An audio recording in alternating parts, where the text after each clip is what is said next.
प्रभु का धन्यवाद हो आज के दिन के लिए कि परमेश्वर ने हमें एक अवसर और दिया है कि हम उसके वचन पर मनन करें। जैसे कि आप जानते हैं कि मैंने पिछले संडे भी आपको बताया था प्रभु की प्रार्थना के लिए, लॉर्ड्स प्रेयर के लिए, कि प्रभु की प्रार्थना क्या है। और ये वचन मेरे पास 3 तारीख को बड़े अद्भुत तरह से पहुंचा और प्रभु की आत्मा ने कहा कि लोगों को इसके बारे में बता के प्रभु की प्रार्थना क्या है। और मैंने आपको ये भी बताया था कि लॉर्ड्स प्रेयर जो है ये प्रभु की प्रार्थना नहीं है। लॉर्ड्स प्रेयर जो है ये प्रभु की प्रार्थना नहीं है। चेले यीशु के पास आए थे और चेलों ने यीशु से रिक्वेस्ट की थी, विनती की थी कि प्रभु जैसे यूहन्ना ने अपने चेलों को प्रार्थना करनी सिखाइए, तू हमें भी सिखा। तब प्रभु यीशु ने कहा था कि तुम्हें इस रीति से प्रार्थना करनी चाहिए। और हम बोलते हैं आए हमारे बाप या आवर लॉर्ड, ठीक है ना, अब फादर इन हेवन, वो आकाश में हमारा बाप। ये अलग अलग भाषाओं में बोली जाती है। लोग सोचते हैं कि प्रभु की प्रार्थना है। चलो मैं एक बात मान लेता हूं, अगर आप जितने भी इस वचन को सुन रहे हैं इस बात को मानते हैं कि ये प्रभु की प्रार्थना है, तो प्रभु यीशु मसीह ने जो कुछ आपको सिखाया था और हमें सिखाया था, चेलों को सिखाया था, इस चीज को हम इस रूप में देखते हैं कि प्रभु यीशु ने क्रूस पर उन सारी चीजों को करके सिखाया और बताया। और यीशु मसीह के चेलों ने भी, केवल यहूदा को छोड़ करके जितने भी चेले आए, उन्होंने उस प्रार्थना को जैसा यीशु ने सिखाया था उसको फॉलो किया। उन्होंने अपना तन भी दिया, मन भी दिया, धन भी दिया, जो कुछ था उनके पास सब कुछ उन्होंने दे दिया प्रभु को। आज सवाल ये उठता है कि हम इस प्रार्थना को बचपन से कर रहे हैं, हमारे जीवन में क्या परिवर्तन है? सवाल ये उठता है। मैं आप लोगों से पूछना चाहता हूं, आपसे पूछना चाहता हूं, आप जितने सुन रहे हैं उनसे पूछना चाहता हूं इस दूसरे भाग में इस वचन को कि किस प्रकार से आज भी बहुत से ऐसे लोग हैं जो कहते हैं हमें प्रार्थना करना नहीं आता। मेरे को बड़ा दुख होता है जब मैं कलीसिया के लोगों से कहता हूं या अलग अलग स्थानों पर जाकर कहता हूं कि भैया आइए प्रार्थना करें, तो बहुत से लोग तो प्रार्थना करना नहीं जानते। वो कहते हैं हमसे हमें प्रार्थना के लिए मत बोलिए। कितने दुख की बात है। बहुत से लोग प्रार्थना करने के लिए खड़े होते हैं, क्या कर रहे हैं उनको ये नहीं पता। प्रिय भाई और बहनों, मैं आपको बताना चाहता हूं 3 तारीख को, यानी पिछले 2 महीने से मैं एक व्यक्ति के लिए प्रार्थना कर रहा हूं। वो डेथ बेड पे था, मेरे पास फोन आया कि पास्टर जी इनके लिए प्रार्थना कीजिए कि प्रभु ने छोड़ दिया है। आईसीयू में थे और फोन की गई, खतरे से बाहर निकले। आज वो भला चंगा है व्यक्ति और उनसे बराबर बात कर रहा था। तो करीब 3 तारीख को जो उन्होंने शब्द कहते मैं आपको बताना चाहता हूँ इस महीने की 3 तारीख को उसने कहा था, जब फोन मिला मैंने कहा हो लॉरेंस कैसे हो? उसने कहा पास्टर जी मैं आज ठीक हूँ, लेकिन उस दिन के बारे में बताना चाहता हूँ। मैंने अपने फ्रेंड से जो मेरे पास था, मुझे हॉस्पिटल लाया था, मैंने उससे कहा था कि सभी को बुला लो क्योंकि मेरा अंतिम दिन है, मैं नहीं बचूंगा, क्योंकि जो तकलीफ हुई थी। खैर प्रभु ने प्रार्थना की, हमने प्रभु से प्रार्थना की। मैं कह रहा हूँ प्रभु ने प्रार्थना की। जब ऐसा कोई बीमार व्यक्ति, जब हमने गीत गाया दोस्त जब छोड़े और सतावें, जब दुख तकलीफ आती है तो बाइबल भी याद आती है, प्रभु के सेवक भी आते हैं, कलीसी भी आते हैं, लेकिन जब ठीक हो जाते हैं फिर पीछे चले जाते हैं। ये जीवन नहीं है। उस व्यक्ति से मैंने ये कहा कि भाई देखो प्रभु ने आपको बचाया है, अब आप प्रभु के लिए जियो, क्योंकि आपको जीवन इसलिए दिया है कि जीवन आपका नहीं है। पहला जीवन आपका था, जैसे बीत रहा था, लेकिन अब आपको नया जीवन मिला है, इसको प्रभु के लिए जिए। चलो आइए प्रार्थना करते हैं। मैंने कहा पहले आप प्रार्थना कीजिए। आप जानते उसने क्या कहा? पास्टर जी मेरे को प्रार्थना करना नहीं आता। एक व्यक्ति जो 50 साल से ऊपर है वो कहता है मुझे प्रार्थना करना नहीं आता। सुनिए कितने दुख की बात है। आज आप लोग में से बहुत से लोग हैं, उनको अगर बुला के तुम प्रार्थना करो, आप क्या प्रार्थना करेंगे आपको पता ही नहीं है। आज भी बहुत से लोग हैं जो प्रभु परमेश्वर यहोवा और कहते हैं कि खुदावन ईश्वर प्रार्थना करते हैं, यीशु का कहीं नाम नहीं है। जबकि प्रभु यीशु मसीह ने साफ कहा है, यूहन्ना 14:14 में, जॉन 14:14 में साफ कहा है, what ever you ask in my name I will do. जो कुछ तुम मेरे नाम से प्रार्थना करोगे मैं उसे करूंगा। आप यीशु के नाम से प्रार्थना करना शुरू कर दीजिए। और मैंने कहा चलो भाई लॉरेंस प्रार्थना कीजिए। उसने पता है क्या कहा? मेरे को प्रार्थना नहीं आता, मेरे को तो एक ही प्रार्थना आती है, आए हमारे बाप। मैंने कहा चलो वही करो। उसने वो प्रार्थना की, प्रार्थना के बाद फिर मैंने प्रार्थना की और फिर उसको प्रार्थना करना सिखाया कि प्रार्थना क्या है। मैंने उसको उदाहरण दिया, जब आपके पास बच्चा आता है और कहता है पापा मुझे स्कूल के लिए कलर चाहिए, मुझे टाई चाहिए, और आपका बच्चा आपके पास आकर अलग अलग चीजें मांगता है, तो ये क्या है? सवाल ही उठता है, क्या है ये है प्रार्थना। ये है प्रार्थना जो आपसे निवेदन कर रहे हैं। किससे कर रहे हैं? पिता से, माता से। मम्मी मेरे को ये चाहिए, पापा मुझे ये चाहिए। तो ठीक इसी प्रकार से हमारा एक दोस्त है, हमारा एक भाई है, हमारा एक स्वर्गीय पिता है जिसका नाम यीशु मसीह है। आप आकर उसके पास कर सकते हैं, यीशु तू तो सब जानता है, मेरे शरीर की दशा क्या है, यीशु मेरे परिवार की दशा क्या है, मेरे बच्चों की दशा क्या है, यीशु तू सब जानता है। हम दुनिया की सारी चीजें मांगते हैं, लेकिन प्रभु यीशु आज तक हमने तुझसे वो नहीं मांगा जो हमें मांगना चाहिए था। तू हमें वो अनंत जीवन दे प्रभु यीशु, तू हमें वो जीवन दे जो हमारे लिए जरूरी है। प्रभु तू हमें नया जन्म दे। मैंने बार बार कहा है कि आपका अगर कोई नया जन्म से, बॉर्न अगेन से कोई प्रश्न है तो आप पूछ सकते हैं, पवित्र आत्मा से संबंधित कोई प्रश्न तो पूछ सकते हैं, होली कम्युनियन से कोई प्रश्न तो पूछ सकते हैं। आप कोई पूछता ही नहीं है। क्यों? हम संसार में इस प्रकार से खो चुके हैं कि हमें नहीं पता कि हमारा भी एक पिता है जिसको हम कहते हैं हे स्वर्ग में हमारे पिता। तो प्रिय भाई और बहनों, हमने इसके पहले भाग में हमने जो कुछ देखा था वो है हमारे पिता तू जो स्वर्ग में है, इस पर हमने सारा वर्णन किया था। दूसरे में दिया था तेरा राज्य आए, और उसमें बहुत सी बातें देखी थी। और इसमें सुंदर चीज जो आपको बताई गई थी कि इसमें दो चीज जो है, तेरा राज्य आए, तेरी इच्छा है। हमें किस प्रकार से प्रार्थना करनी है? हमें प्रार्थना करनी है तेरा राज्य आए, तेरी इच्छा जैसे स्वर्ग में पूरी होती है। कैसे? हमारे प्रार्थना ऐसी होनी चाहिए, तेरा राज्य मेरे घर में आए, मेरे जीवन में आए, मेरे कलीसिया में आए, मेरे दिन प्रतिदिन के जीवन में आए। और इच्छा में क्या है? तेरी इच्छा। कैसी इच्छा? तेरी इच्छा है ना, मेरी इच्छा नहीं, तेरी इच्छा मेरे जीवन में, मेरे परिवार में, मेरे कलीसिया के काम में पूरी हो। लेकिन होता क्या है, मैंने जो यहाँ पे प्रभु ने दिया वो ये है कि ज्यादातर हम अपनी इच्छा, अपनी पत्नी की इच्छा, अपने बच्चों की इच्छा पूरी करते हैं, हम प्रभु की इच्छा पूरी नहीं करते। सुन लीजिएगा, मैं आपको साफ कह रहा हूं, आज बहुत से परिवार में शांति क्यों नहीं है? आज बहुत से परिवार में जीवन क्यों नहीं है? आज बहुत से परिवार क्यों छिन्न भिन्न हो गए? क्योंकि उनके जीवन में एक my will not God's will. देखिए आप सोचिए इस चीज को। बहुत से लोग तो कहते हैं कि जब मैं बहुत से लोगों से बात करता हूं कि हमें लोगों को क्षमा करना चाहिए। आइए हम इसके दूसरे भाग में इस चीज को देखेंगे,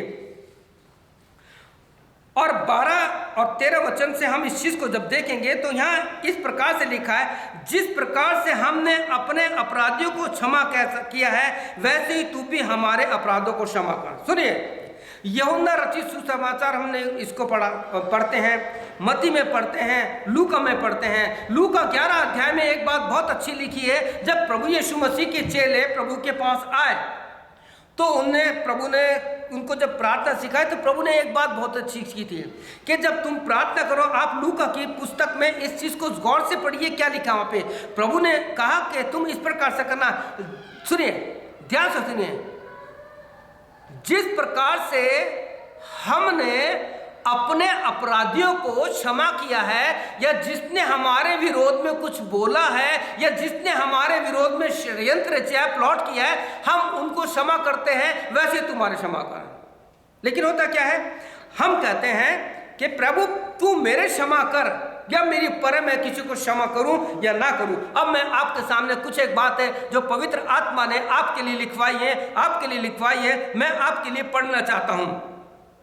पवित्र शास्त्र बाइबल में हमने मत्ती रचित सुसमाचार 5 अध्याय पढ़ा था, मैथ्यू 5 पढ़ा था, उसके 12 यानी 12 वचन में लिखा है, जिस प्रकार से हमने अपने अपराधियों को क्षमा किया है। ये ध्यान कीजिए, यहां बहुत बड़ी बात लिखी है, यीशु सिखा रही है, ये यीशु सिखा रहे हैं, यीशु की प्रार्थना नहीं है। यीशु ने तो क्रूस पे भी कहा कि पिता तूने क्षमा कर, क्योंकि ये नहीं जानते, हालांकि जानते थे, वो जानते थे हम क्या कर रहे हैं। आप और मैं और हम सब जानते हैं कि हम क्या कर रहे हैं, उसके बाद भी हम अपने विवेक को इतना मार देते हैं कि हमें पता नहीं लगता कि हम क्या कर रहे हैं। यहां लिखा है परमेश्वर के वचन में, प्रभु यीशु ने कहा कि तुम्हें प्रार्थना करनी है कि जैसा तूने हमारे क्षमा किए हम भी तुम्हें लोगों को क्षमा कर सकें। अब यहाँ पे इस प्रकार से, क्या वास्तव में हम लोगों को क्षमा करते हैं? सवाल ये उठता है। यह हम अपने हृदय पे हाथ रख के सोचें, अपने दिमाग पे सोचें और याद करें कि किस किस ने मेरे साथ बुरा किया है। मेरी गवाही मेरी पत्नी से पूछिए, वो आज भी कहती कि आप उन लोगों से क्यों ऐसा व्यवहार रखते हैं। प्रभु ने सिखाया है, प्रभु ने मेरे को एक अपनी आत्मा के द्वारा ये आत्मा दिया है कि जब मुझे पता लगता है कि कोई व्यक्ति मेरे से नाराज है तो मैं उस पर जाके पहले रिकंसिलेशन करता हूँ, उससे मेल मिलाप करता हूँ, उससे संबंध जोड़ता हूँ और उससे माफी मांगता हूँ। क्यों? क्योंकि वचन में लिखा है पहले हमें करना है। आप इस आपके पास ये मैं पहुंचा दूंगा और इसके आखिरी में जब जो कुछ लिखा गया है उसको पढ़ेंगे तो आपको बहुत आशीष मिलेगी। ये वचन का फोल्डर पूरा होते ही नेक्स्ट संडे आपको मिल जाएगा। तो यहाँ पे लिखा है, क्या हम लोगों को क्षमा करते हैं? परमेश्वर तो क्षमा करता है। आप अगर भजन संहिता साम 32 उसका पहला वचन पढ़ेंगे तो कहता है, क्या ही धन्य है जिनका अपराध या पाप क्षमा किया गया है और जिनके पापों को तूने ढक दिया है। क्या ही धन्य है मनुष्य जिसके अधर्म का तू लेखा नहीं लेता। There is no count in God's. परमेश्वर के कार्यों में उसका कोई लेखा नहीं है जिसकी आत्मा में कपट ना हो। पतरस ने यीशु मसीह से एक बार आकर के पूछा, क्या आप भी पूछना चाहते हैं प्रभु से? पतरस ने यीशु से एक बार आकर पूछा। अगर आप मैथ्यू 18:21 पढ़ेंगे और 22 पढ़ेंगे तो वहां पे सारी बात लिखी है। पतरस ने यीशु मसीह से आके कहा कि यदि मेरा भाई, यदि मेरा पत्नी, यदि मेरा पति, आज इस रूप में लेता हूं, यदि मेरे विरोध में कोई मुझसे पाप करता है या मेरे विषय में कुछ कहता है। पतरस ने यीशु से क्षमा के विषय में प्रश्न पूछा और क्या पता, मैं पढ़ता हूं आपके लिए मैथ्यू 18:21। तब पतरस ने पास आकर उससे कहा, हे प्रभु, यदि मेरा भाई अपराध करे तो मैं कितनी बार उसको क्षमा करूं? क्या 7 बार? यीशु ने उसको उत्तर दिया, मैं तुझसे ये नहीं कहता कि 7 बार, वरन 7 का 70 गुना माफ करना। कितनी बार? 7 का 70 को 7 से मल्टीप्लाई कर दिए कि तो अब क्षमा करते रहिए, करते रहिए, करते रहिए।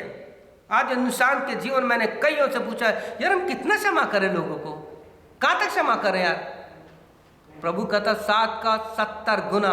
अब देखिए परमेश्वर का वचन कहता है, क्या ही धन्य है जिसके परमेश्वर ने क्षमा कर दिए, उसके पाप ढांप दिए। इस पे मैं आपको बहुत से वचन की सीरियल देना चाहता हूँ। परमेश्वर कहता है, मैंने तुम्हारे पाप को अपने पीठ के पीछे फेंक दिया है। मैंने तुम्हारे पाप को जैसे पूरब से पश्चिम है उतनी दूर कर दिया है। आप जानते हैं पूरब और पश्चिम, उत्तर दक्षिण, उत्तर और दक्षिण का तो अंत है, लेकिन पूरब से पश्चिम का कोई एंड नहीं है, कोई एंड नहीं है। प्रभु कहता है तुम्हारे अपराधों को मैंने इतनी ही दूर किया। हम गीत भी गाते हैं, पूरब से पश्चिम है इतनी दूर, जितनी दूर किया तूने हमारे गुनाह। हम गाते हैं, लेकिन इस बात को अपने जीवन में अब तक नहीं लिया कि परमेश्वर ने किस प्रकार से उदयाचल से लेकर अस्ताचल तक हमारे अपराधों को क्षमा किया है, जो भजन 103 में उसके 10 से लेकर आखिर में मिलता है। एक वचन मैं और आपके लिए पढ़ना चाहूंगा जो यशायाह नबी की the book of Aaysa 43 chapter 21 वर्ष में इस प्रकार से लिखा है, मैं वही हूं जो अपने नाम के निमित्त तेरे अपराधों को मिटा देता हूं और तेरे पापों को याद नहीं करता। अब देखिए प्रभु परमेश्वर, प्रभु यीशु मसीह जो हमारा परमेश्वर है, जो मृत्यु में से जी उठा, जो मर गया था और गाड़ा गया और तीसरे दिन इसलिए जिंदा उठा कि मसीहत जिंदा हो जाए। आप लोग क्रिसमस मनाते हैं और सारे फेस्टिवल मनाते हैं। मेरे लिए सबसे बड़ा दिन क्रिसमस नहीं है, मेरे लिए सबसे बड़ा दिन है जिस दिन प्रभु यीशु जी उठा था। अगर प्रभु यीशु जिंदा नहीं होता तो आज आप भी नहीं होते, ये बेंचें भी नहीं होती, कलीसिया भी नहीं होती, ये बिल्डिंग भी नहीं होती, ये क्रॉस भी नहीं होता, कुछ भी नहीं होता। हमारे जीवन जो है बिना आशा के होते हैं।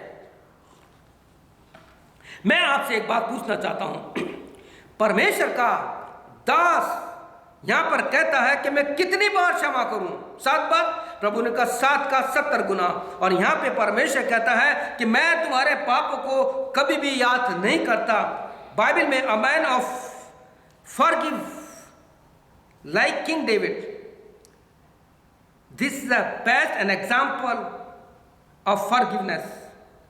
किस प्रकार से आपको जो मैं चैप्टर देता हूं, सबसे बड़ी बात तो यह है जब आप लोग को चैप्टर दिया जाता है, आप पता नहीं पढ़ते हैं नहीं पढ़ते हैं। आप जब फर्स्ट सैमुएल 24 और 24 to 26 पढ़ेंगे, आपको दाऊद का बहुत अच्छा जीवन मिलेगा, डेविड का मिलेगा कि किस प्रकार से डेविड को दाऊद ने कई बार मारने की कोशिश की। और एक समय ऐसा भी आया कि दाऊद के सामने वो व्यक्ति था, उसके दाऊद के सैनिकों ने कहा अब तेरा दुश्मन आगे इसको मार। उसने कहा नहीं, परमेश्वर के चुने हुए पर हाथ उठाना नहीं चाहिए। लेकिन इस बात को दिखाने के लिए दाऊद ने क्या करा, उसके पास जाकर उसके कपड़े का एक कॉर्नर काट लिया ताकि उसको पता लगे और बता सके।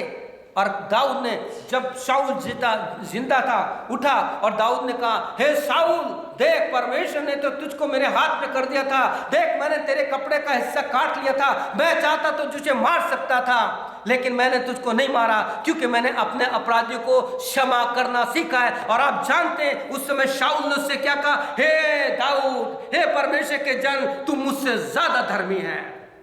जब आप लोगों को क्षमा करेंगे तो परमेश्वर की दृष्टि में आप लोग महान ही नहीं, बहुत ही धर्मी कहलाएंगे। लोगों की छोटी छोटी बातों में एक गलती होती, छोटी छोटी बातों में गुस्सा होना, इरिटेट होना, लोगों को कुछ कह देना, यह अच्छा नहीं है। हमारे जीवन में जैसा पौलुस कहता है, पौलुस कैसा था, लोगों को मारने वाला, सताने वाला, और यहां तक लिखा है कि वो कलीसिया को घसीट घसीट के लोगों को मारता था।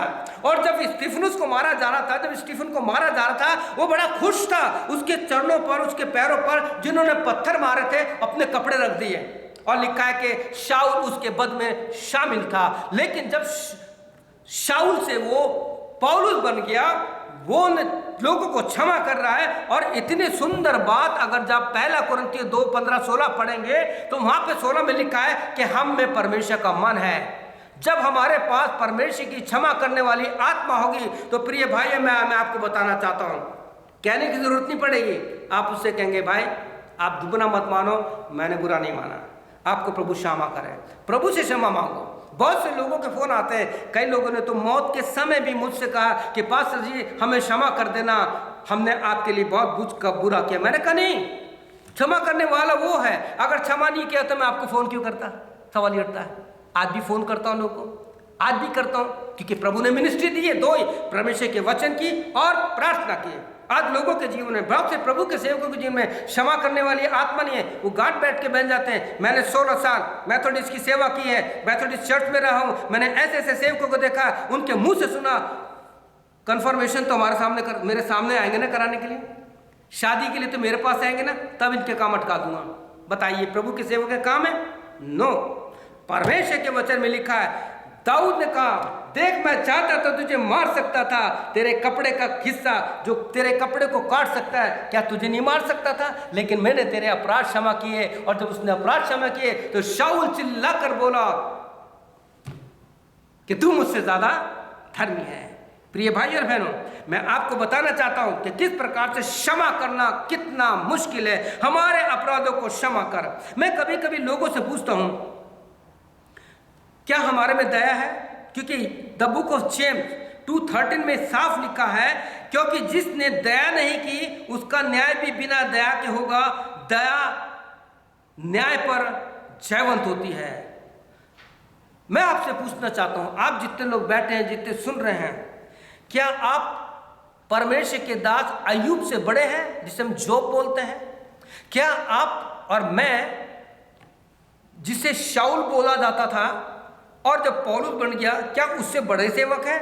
देखिए, अगर अय्यूब की पुस्तक पढ़ेंगे, the book of job 13 chapter 23, तो वहां अय्यूब जिसकी परमेश्वर ने गवाही दी, वो कहता है मुझसे और कितने अधर्म के काम हुए मुझे बता। How many iniquities in me, Lord forgive me. Job प्रार्थना कर रहा है और हम कहते हैं हमने पाप किया नहीं, हमसे कोई गलती नहीं हुई है। पौलुस जो है, मैंने पिछले दिनों उसमें लिखा था कि पौलुस ने किस प्रकार से कुछ सच का बारे में बताया। जब हम पहला तिमोथी उसका 1:15 पढ़ते हैं तो पौलुस कहता है ये बात सच है कि प्रभु यीशु मसीह पापियों का उद्धार करने के लिए जगत में आया, जिनमें सबसे बड़ा पापी मैं हूं। I am the chief Sinner. It's a faithful saying that Jesus Christ has come into this world for the Sinner. ये कहना सच है, बार बार कहता है सच है कि प्रभु यीशु मसीह पापियों के लिए आया।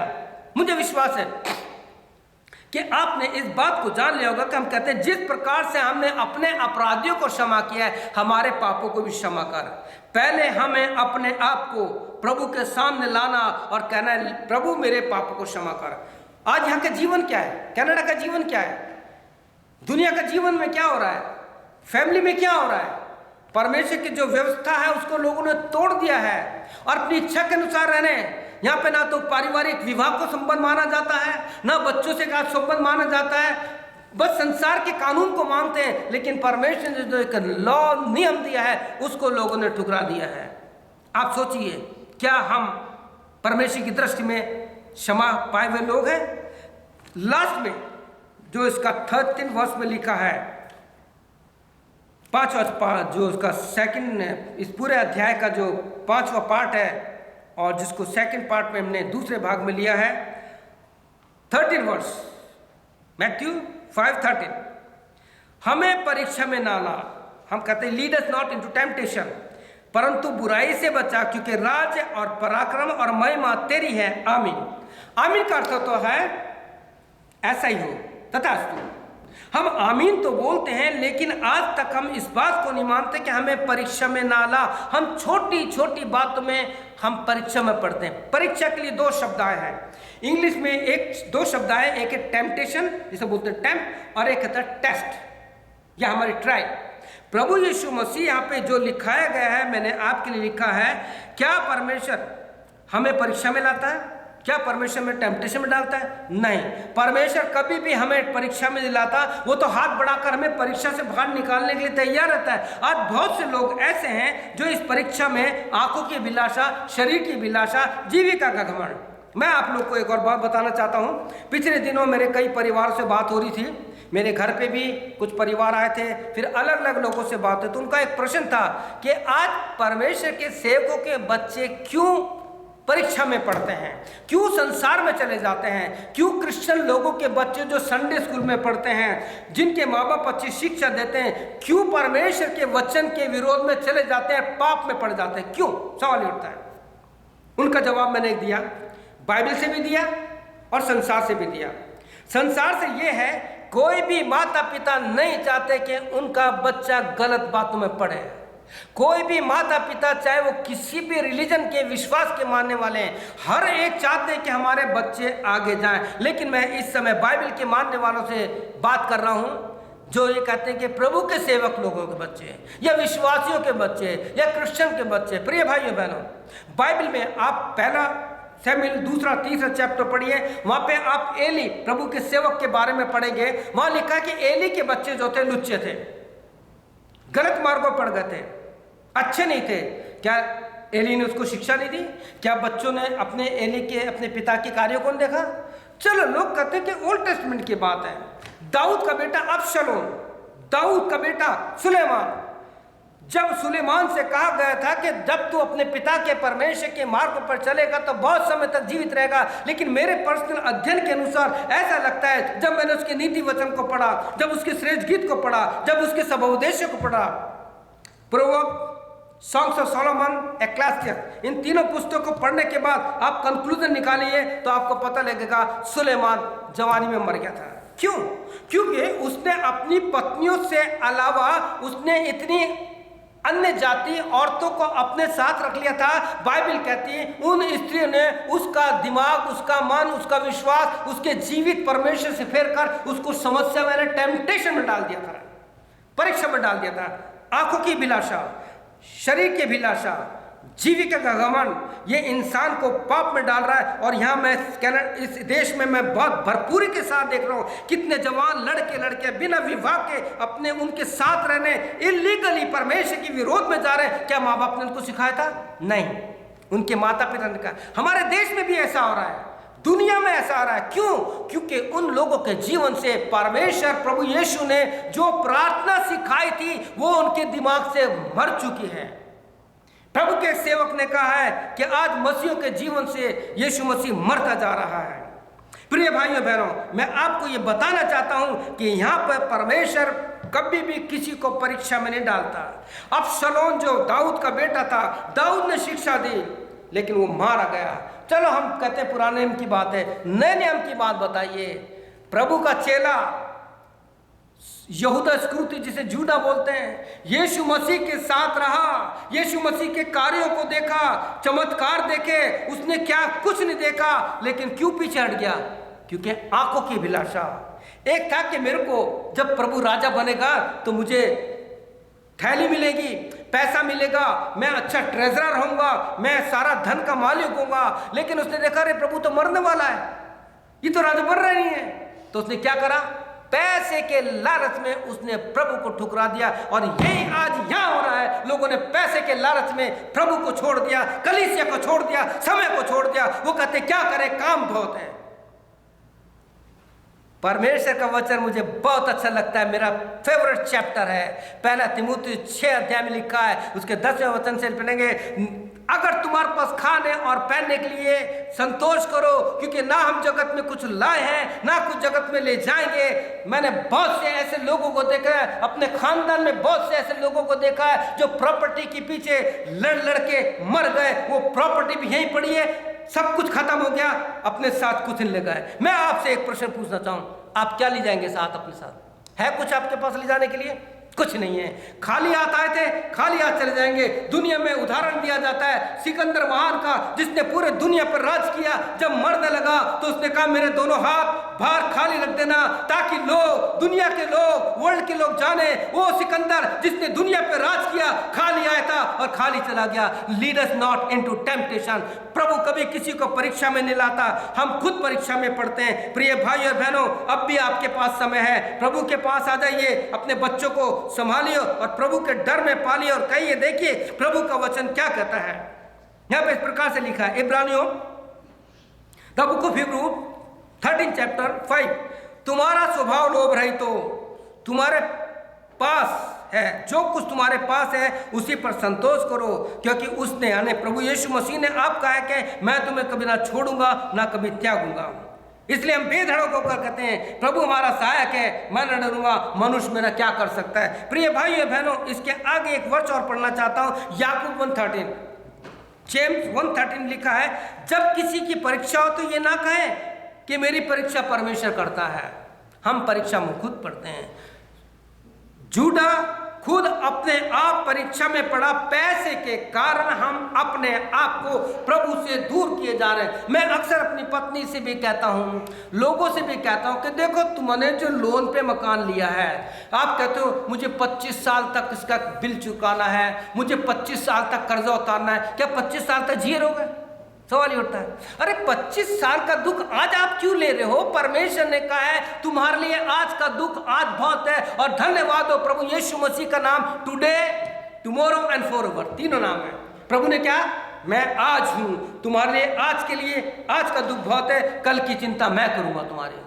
प्रिय भाइयों, क्यों भाग रहे हो संसार के पीछे? कहीं ऐसा ना हो कि यहूदा के समान हमारा हाल हो जाए। प्रभु परमेश्वर ने साफ कहा है कि तुम्हारा धन, तुम्हारी सारी चीजें परमेश्वर के मार्ग में रुकावट ना बने, क्योंकि जहां तेरा धन है वहां तेरा मन है, जहां तेरे धन के प्रति मन है वहां मेरे से तुम्हारा आला गवाह है। प्रिय भाई, मैंने बहुत सी बातें और भी कुछ हैं जो प्रभु आपके सामने करना चाहता है।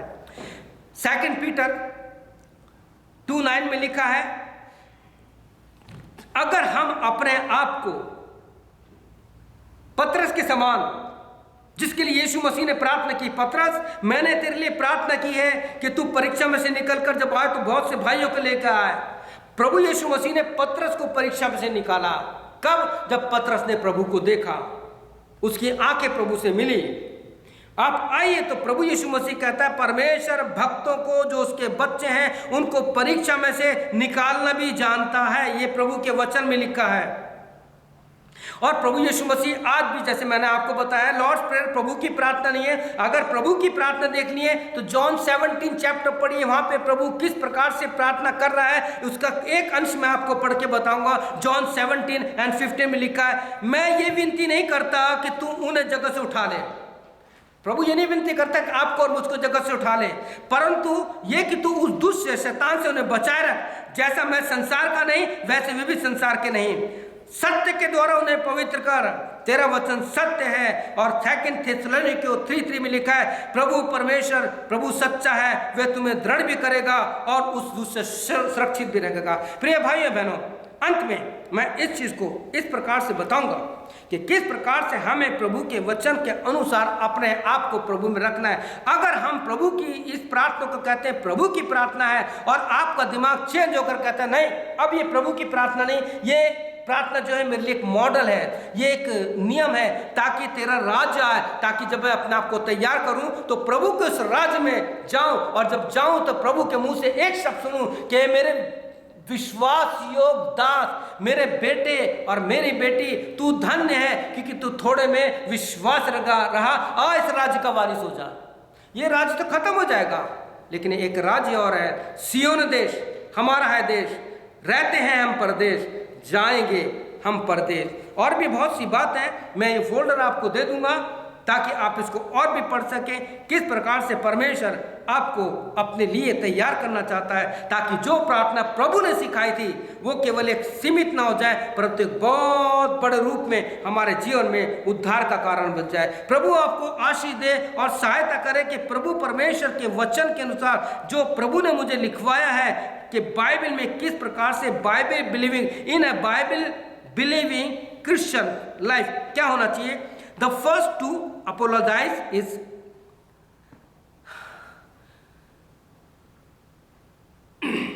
the first to apologize is the best. The first to forgive is the restoring, and the first to forgive is the happiest. जब किसी को क्षमा करेंगे तो बहुत आनंद होता है, क्योंकि उसके साथ हमारा मेल मिलाप हो जाता है। प्रिय भाइयों और बहनों, मैं आपसे प्रार्थना करता हूँ, आपका जो कुछ भी आज जीवन है केवल प्रभु से कहिए, प्रभु मैं पीछे देखना नहीं चाहता या चाहती, मेरे जीवन में जो कुछ भी हुआ आज मुझे क्षमा कर, क्योंकि तू क्षमा करने वाला परमेश्वर है। आइए हम प्रार्थना करें। क्या आप मेरे साथ इस प्रकार से प्रार्थना करेंगे? आप कोई भी हैं, चाहे मैं जानता हूं मेरे जीवन से भी कई प्रकार के, मेरे पिछले जीवनों में बहुत उतार चढ़ाव है, लेकिन प्रभु ने आज तक संभाला है। क्या आप इस प्रकार से प्रार्थना करेंगे? तो मेरे साथ ये प्रार्थना कर सकते हैं, क्योंकि ये प्रार्थना मैं भी कर रहा हूँ। ये मत सोचिए कि मैं आपसे प्रार्थना करा रहा हूँ, ये प्रार्थना मैं भी कर रहा हूँ, क्योंकि मैं कोई स्वर्गदूत नहीं हूँ, मैं भी ज़मीन पर एक इंसान हूँ। इस पापी संसार में कई प्रकार के प्रेशराइज मेरे पर रहते हैं। आइए हम प्रार्थना करें। क्या मेरे साथ प्रार्थना करेंगे? आप बोल सकते हैं अपने मन में, अपने मुंह को खोल के बोल सकते हैं, कैसे भी, जैसे प्रभु यीशु मैं जैसा भी हूँ आपके पास आता हूँ या आती हूँ। प्रभु जब मैं अपने पिछले जीवन को देखता हूँ या देखती हूँ तो मुझे डर लगता है। कभी कभी मुझे लगता है क्या मैं प्रभु को देखूंगा या देखूंगी। प्रभु मैं अपने सारे पापों से, अपने सारे अधर्म के कार्यों से क्षमा मांगता हूँ या मांगती हूँ। प्रभु मैंने अपने बच्चों को बहुत अच्छी शिक्षा दी, लेकिन मेरे बच्चे तेरे मार्ग से भटक गए हैं। जैसे तूने पतरस से लिए प्रार्थना की, आज मैं अपने बेटे या बेटी के लिए प्रार्थना करना चाहता हूँ ही चाहती हूँ। प्रभु पहले तू मुझे क्षमा कर। प्रभु यीशु तू मेरा मित्र बन जा। प्रभु यीशु तू मेरे जीवन में आ जा, ताकि मेरे बच्चे, मेरे बेटी, मेरी बेटी जो मार्ग से भटक चुके हैं, संसार में खो चुके हैं, वो मेरे जीवन में तुझको देख सकें। प्रभु यीशु जैसे पौलुस ने प्रार्थना की और आज भी वो करता है, उसका वचन हमसे बात करता है। गलतियों 4:19, गैलेशियंस 4:19। प्रभु मैं भी ऐसी प्रार्थना करना चाहता हूँ कि हे मेरे बच्चों, हे मेरे बेटे, हे मेरी बेटी, जब तक तुम में यीशु का रूप ना बन जाए मैं तुम्हारे लिए रोता हूँ, मुझे दर्द होता है। यीशु हम सबको क्षमा कर, हमारे परिवार को तू मसीह परिवार, हमारी कलीसिया को तू एक आत्मिक कलीसिया बना, हमें तेरे लिए जागृत कर कि हम पहला समय तुझे देख सकें। अगर आपने इस प्रकार से प्रार्थना की है तो आप बोल सकते हैं यीशु के नाम से आमीन। मैं आपके लिए प्रार्थना करता हूँ। प्रभु हर एक ने जो मुंह खोलकर ये प्रार्थना की है, मैं आपसे प्रार्थना करता हूँ, विनती करता हूँ प्रभु हर एक के जीवन में तू काम करें, हर एक के जीवन को तू अपने लिए तैयार करें और उनको अपने बेटे और बेटी का अधिकार दिए, ताकि तेरा वो वचन जो यूहन्ना 1:12 में लिखा है कि जितनों ने मसीह यीशु को ग्रहण किया उसने उन्हें अपने बेटे और बेटी का अधिकार होने का शक्ति दी है, वो अधिकार दिया है जो आपके पास स्वर्ग और पृथ्वी का है। पिता इस कलीसिया को, हर एक भाई और बहन को, हर एक सुनने वाले को तो आशीष दीजिए। प्रार्थना यीशु मसीह के नाम से मांगते हैं, आमीन। प्रभु आपको आशीष दे, आपकी सहायता करे कि आज इस वचन को सुनने के बाद जब आपको फोल्डर मिलेगा आप और मनन करें। May God bless you. प्रभु आपकी सहायता करे। आमीन और फिर आमीन।